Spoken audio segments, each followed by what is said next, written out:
Welcome back to the Simple Hoops podcast. I'm Rocky. And I'm Ryan. And today we're going to be ranking our top 10 point guards. Going into next season. This, for me, tough list. The tough list. This was very rough. It's weird because, like, other positions could be, like, role player at 10. Yeah. I feel like one, almost all these guys are all-stars. Yep. And there's a good bit of people I couldn't fit into the list. There's so many people I want on the list. There's so many people I'm like, wait, he's at 15. Yep. He's that far down. But anyways, we can name some honorable mentions to start off. Now we're going from 10 to 1, obviously. A little bit of suspense. But all the conversations going to have right here. Yep. So, and my biggest honorable mention has to be Darius Garland. Interesting. He's up there for me. Because I thought I was going to find a place to get him on my list. No. And I couldn't find a place. Not with the lack of defense. Yeah. It's small. Yeah. But he's such a good scorer. So it's like... And passer. Yeah. But he also gets like overshadowed by Donovan Mitchell now. Yeah. So. He had to take a step back. Yeah, it is what it is. I also have Darius Garland as an honorable mention. He didn't make my list. A couple other guys. Names you might not like. Jamal Murray. Yep. I wanted him there after the championship, but the playoff runs that he has are so good. Yeah, he's like a top 5 point guard when it comes to playoffs. Yeah. But in terms of regular season, he's not even an all-star. Yeah. Which is crazy to think. Just 20 points last year. I also have Tyrese Halliburton. Ooh. I know it's a tough one. I really thought Tyrese was going to be like 6 on my list. Yeah. And then I looked at the point guards and I was like, wow, he's not even in top 10. So, and I really like Tyrese. I think he has potential to be, one of the best point guards in the league. CP3 of this era. Could be, but tall. Yeah. I also have just other guys to name off very quickly. Malcolm Brogdon. Yeah. CP3. Getting up there. Even LaMelo Ball. He didn't play a lot of games this year. Like good bit of injuries this year, yep. But someone who is a fringe all-star. So, anyways, you got any more honorable mentions? Nope, I'm ready to get into it. All right, number 10. You want to go first? I'll go first. At number 10 on my list, I have Trae Young. Trae Young at 10. Yep. Okay. And before we go deeper into this, really my 6 through 10 could be flipped in different ways, and I wouldn't be too upset. So if you said Trae Young 6, I wouldn't have too much of a gripe with you. I would argue the same. Okay. I think 6 through 10 is pretty interchangeable for me. This is like a tier, basically. Yeah. But Trae Young at 10 is tough. I do not have him there. I have him a little bit higher. A couple spots. Now, it was really... Oh, well, you want me to say mine first? Yeah. Before we get into conversation. Yeah. I have Drew Holiday. Oh. Did he even make your top 10? Drew did not make my top 10. Whoa. You didn't even have him in your honorable mentions. I had a rough... Drew the GOAT. Drew is very good. And maybe he should be my honorable mention. Does that shake things up? I still like what I have. I think Trae Young being at 10, he could be higher, like I said earlier. But also, out of everyone on this list of mine, Trae played the most games at 73 games, which is a lot for Trae. He actually played a lot. A lot more than I thought. And the thing about Trae that's super underrated is he's actually a really good playmaker. Yeah. 10 assists per game is not something that just casually happens. And that's, personally, I'm not a big Trae Young fan. Nope. I think he's overrated. No one on this podcast is a big Trae Young fan. We're not Trae Young fans. But at the end of the day, I think he's overrated. I think he has poor defense and he's a liability on the defensive end. Big time. Small. Big time. And that was one of the reasons he kind of fell to the closer to the end of my list. Actually, the end of my list. The only reason I have him higher is the 10 assist is such a big feat for me that you have to get a little bit higher. Because that's what a point guard is. Yep, and that's what you're going to see going deeper into my list. Kind of how I started to value these players with their playmaking. Yeah. But I think it's fair to say he doesn't make his team much better if they suck. That was my other thing. It feels like a empty stats seed, type he'd of... be up higher. Yeah. Just like the year he took them really deep into the playoffs. Yeah. he was definitely higher up there. Well, I have Drew Holiday at 10. I love Drew Holiday. I think he's just a point guard every team wants. Yeah. He does everything. Score, He really does play do make, everything. But the big thing is he has arguably the best perimeter defense in the league. Yep. Up there with Marcus Smart. I think those two probably go head to head. Yep. In terms of guards. Yeah. But yeah, in terms of perimeter defense. But Drew Holiday is often considered like the toughest dude to play against. Yeah. You hear it time and time again. So I think because of that, defense has got to get someone up here.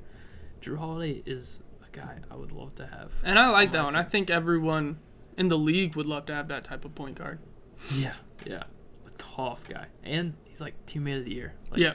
4-time winner. He is. So good locker room present too. Number 9. This is tough. Yes, this is that. The Drew Holiday threw me for a loop just now. I'm gonna make a quick time change.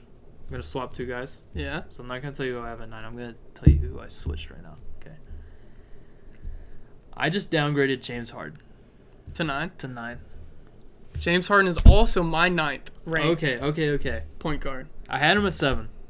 7. See, like I said earlier, they could all be interchangeable.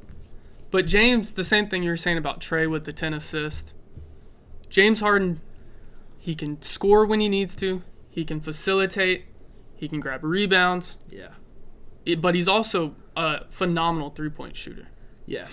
James Harden's an interesting guy because I think he lost a lot of his scoring, but he still has it if he needs it. Yeah. But he hasn't needed it this year. But I think he had a really... It's weird because the Sixers obviously underperformed in the playoffs. But, I think he was really good for his team because 10.7 assists, I think. Yep, 10.7, 21 points. 10.7. It was, consistently hitting 10 assists a night over and over again. Yep. And I think he's basically put himself as the best playmaker in the league. Interesting. I mean... He's definitely one of the best. But he might not be my number 1. Who would you rank as the best playmaker in the league? You're about to see that in the next pick. Really? Mm-hmm. Okay. Interesting. Well, we both had James Harden 9. Now, I know this one's bound to be different. At number 8? Number 8. I have Tyrese Halliburton. And I went back and forth between James Harden and Tyrese. Yeah. Because the James Harden that he is now is very similar to how Tyrese plays. Averages 20 points a game, 10 assists, very similar statistical numbers. But I think Tyrese is a better defender. Okay.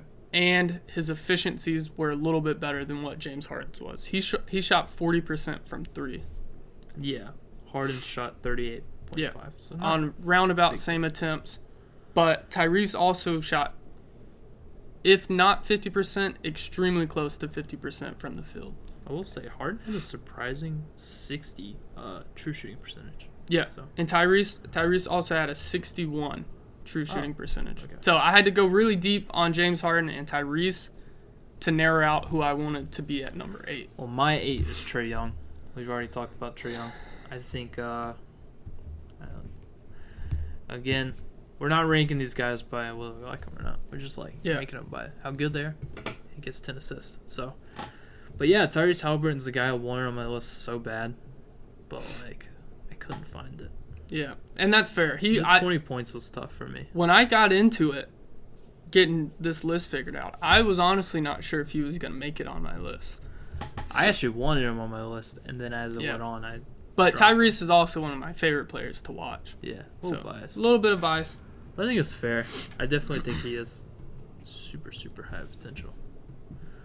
Now, at number 7, I have Jalen Brunson. At number 7, I also have Jalen Brunson. Dude, I swear to God, if from here on out we have the same exact list, this is going to be And I was honestly kind of concerned. I didn't know if I was going to catch some heat for putting him here, but it looks like you feel the same way I feel. I actually completely forgot about Jalen Brunson, and then I was like, as most people do. He has to be here. He had such an underrated season. Yep. I think I mean, before the last season started, everybody was saying it was an overpay. He shouldn't have gotten that contract. And I think he just proved everybody that he can be the lead point guard of a team. And he can be that. 100%.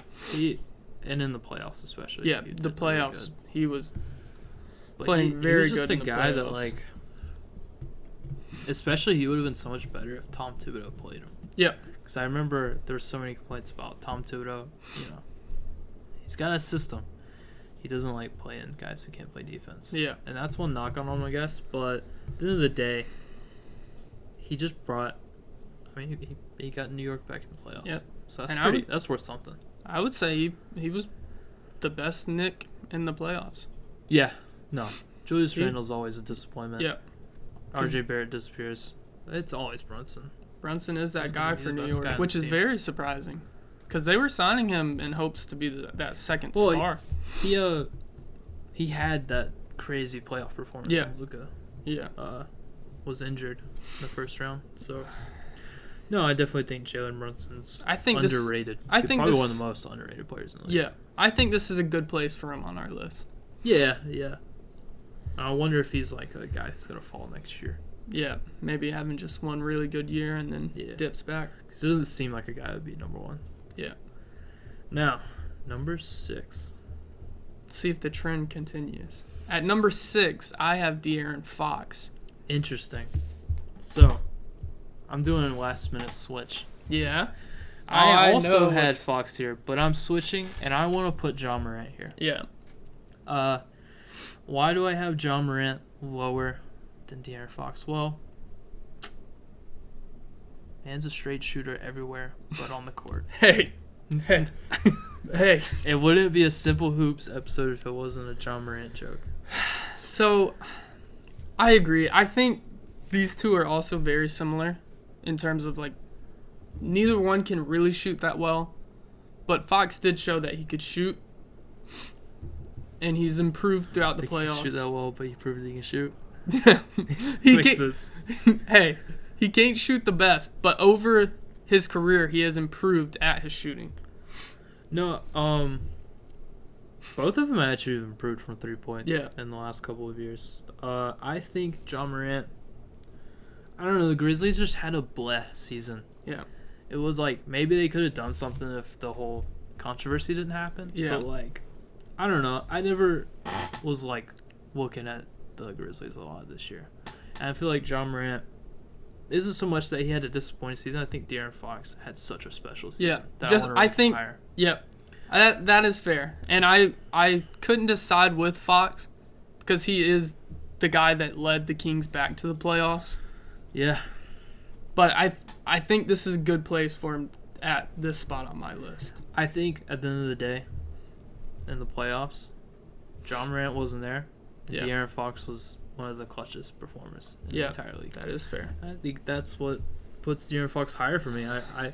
The Kings season was awesome. One of my favorite seasons ever. It was very enjoyable watching them like there with like the Thunder, the Chris Paul Thunder team. Yep, that was fun too. With the Tobias Harris Clippers team. Yep. That stole a game from the Warriors.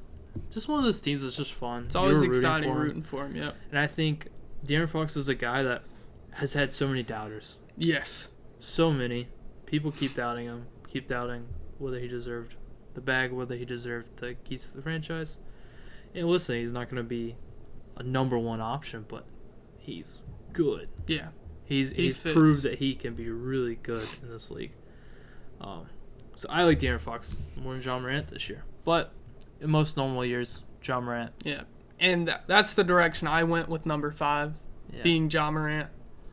I think that, going back to your point about the Grizzlies having a blast season, obviously the controversy with Ja Morant, but also they had multiple different injuries. So this wasn't their year, and obviously Ja has to get some things figured out. But I think when he's on the court, he is one of the best point guards in the league. Ja Morant? Yeah. Yeah.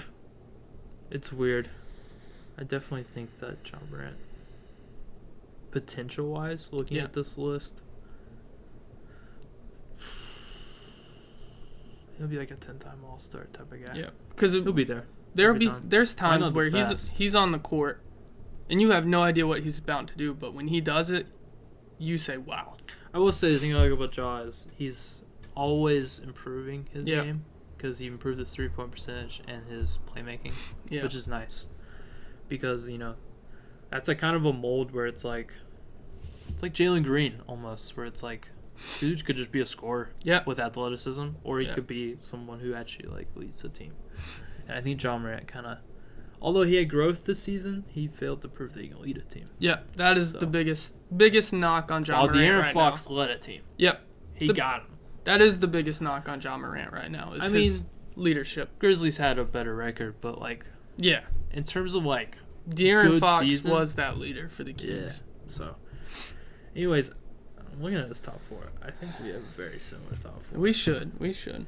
At number 4, you have Shea. I have Luka. Nope, just kidding, guys. Whoa, just kidding. It is Shea. 2K would disagree with you. Yes. Luka be scoring 50 points per game. Yep, I do have Shea. Do you also? Yeah, I have Shea. Shea, wasn't he like an MVP candidate at one point? Yes. He came out this season and shocked a lot of people. Shocked a lot. No one thought that. Shot a lot of people. Shocked. Oh. Shocked. Not shocked. Not Ja Morant, dude. No, he shocked a lot of people. Yeah, he did. He came out of nowhere. Shocked people. He came out of nowhere. He started shooting, bro. No, but he did have an incredible season. No, and he's someone that maybe people wouldn't have known about if you weren't a bit of a basketball freak. Yep. Like us. Yeah. But Shea's been a guy that I've been a fan of since the Clippers. Yep. Definitely a type of mold that you like a 6'6", right? 6'6" point guard. Oh my god. But what I love about Shea is he's not your typical point guard. He's not going out there shooting a whole bunch of threes. But he is so skilled at getting to the rim when he wants to. Yeah. Isn't he one of the best inside scorers? Yes. In terms of his position. He doesn't take a lot of threes, just 2.5 a game. He hits them though. But he has good efficiency. 34.3. And I think it's just really exciting watching a different type of play style from that point guard. Not your traditional pass, shoot. Yeah. And on a team that is full of players like that. Yeah. That are just, you don't know what they're going to do. Yeah. Great defense, too. 1.6 steals, 1 block. Obviously, at the beginning of the season, he was going crazy scoring. I'm surprised he ended with 31.4. I thought he was going to lead the league. Because he was at 32 or 34 for the first month or two. He was going crazy. It was every other night, it was Shea torched your team. Yep.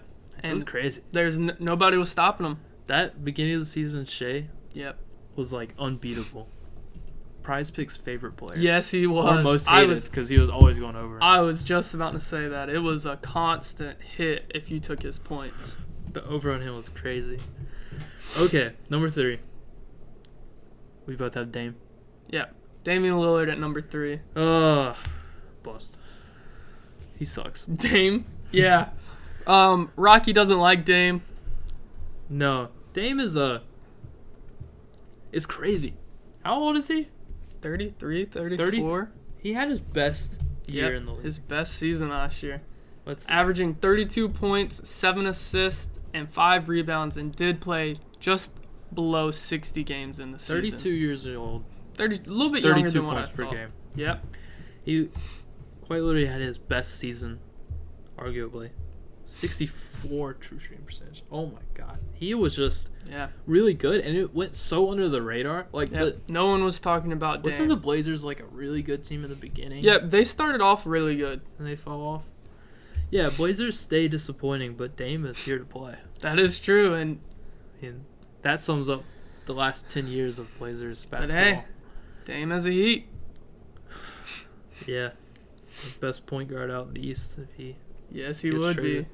No, I mean, full credit to Dame.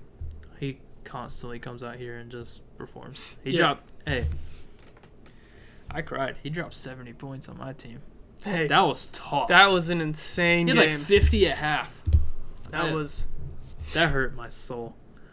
Rockets' worst defense in the league. We signed Dylan Brooks just to stop Dame from torching us. And is it going to stop him? Absolutely not. But yeah, Dame, number 3. Which is crazy that, like, these point guards are having such good seasons, but we're still having to rank them. Like, Dame at 3 feels like it shouldn't be true. It's funny, though, because everyone always talked about Dame underrated, Dame underrated, Dame underrated. It's been like 4 or 5 seasons straight of Dame being, arguably one of the best point guards, and everyone calling him that. Yeah. So. And at number 2. This is praise.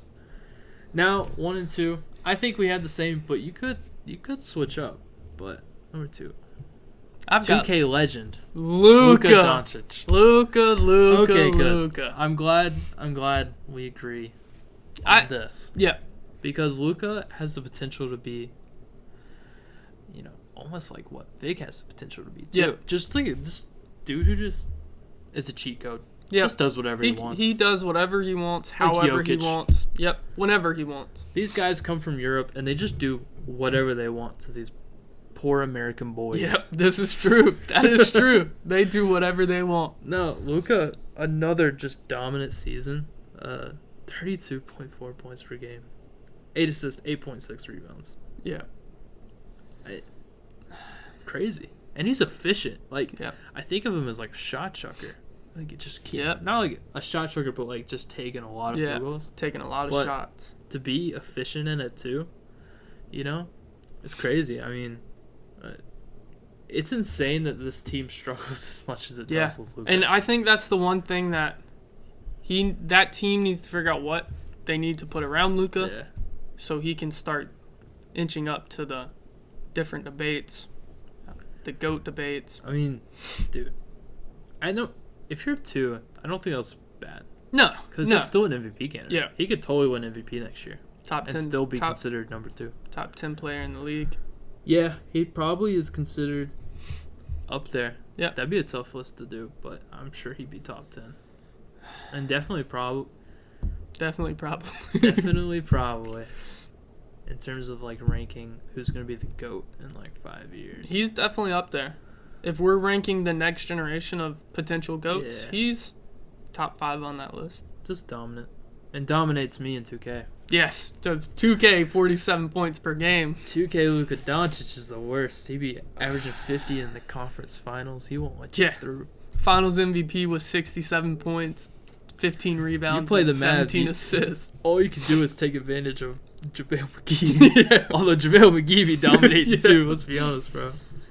Now, Luka Doncic is at 2, which means, number 1, we both have Russell Westbrook. Whoa. Clippers legend. He was my number 11.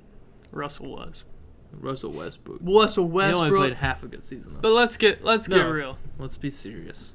The man that has arguably been the best point guard year after year, probably last 8, 7? I was going to say 8 years. 8 Since at least. 16, so yeah, 8 years. Stephen, Wardell Curry.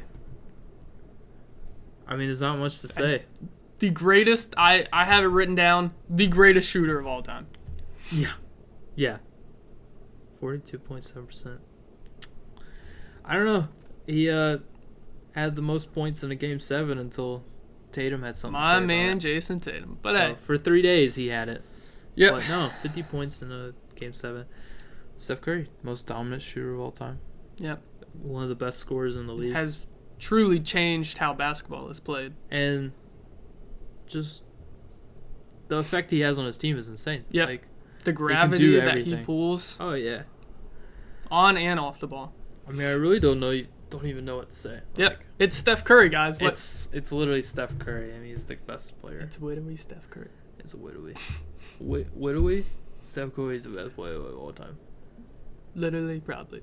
Dude, I used to know kids like that in middle school. Yeah. You know Steph Curry was the dude. Steph Curry is the GOAT. Dude, middle schoolers be loved. That was like what it was. Like what LaMelo Ball is now? Yeah. That was Curry. Steph Curry was that dude in every middle school. kid had the sleeve.